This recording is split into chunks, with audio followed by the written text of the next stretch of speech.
At various intervals, some young Guyanese players who would have excelled at domestic tournaments were not selected for international duties.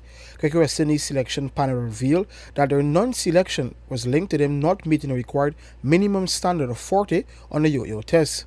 The yo-yo test is a maximal aerobic endurance fitness test involving running between markers placed 20 meters apart at increasing levels of speed until exhaustion.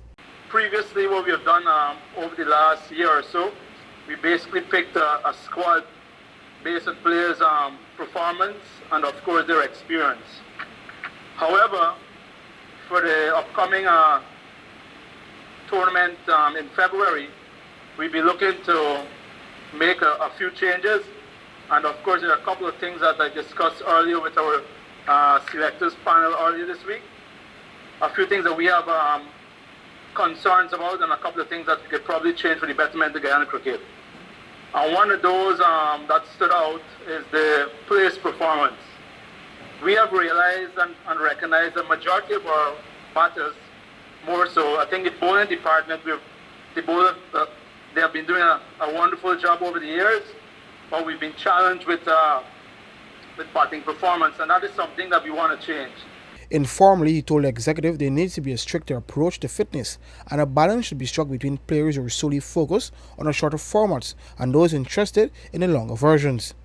Of course, we've had quite a lot of guys who will be playing for quite some time, and it seems as though we're not getting the best out of them.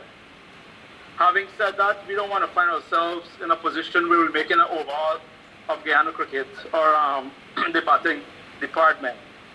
I just want to say that there is opportunities that will be given to young players, and we will also try and have a smooth transition where we have youth and experience together.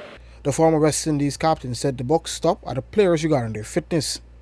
And it raises concern when you're performing so well that you're not producing players to represent you at the highest level. When we check the stats practically, we find players are averaging between, and these are the batters I'm referring to, they're averaging between 25 and 35. Ideally, we would want to pick a team on performance. Of course, this doesn't allow us to do so. So we're practically picking a team based on experience and what these guys are offering us in terms of, I personally believe they're not living up to their expectation or their ability. So that is something that we want to work on, but of course we also need to build a team that we can ensure that we have a batting order that could help compensate for some of the failures that we've been having over the years. For the newsroom, Akim Green.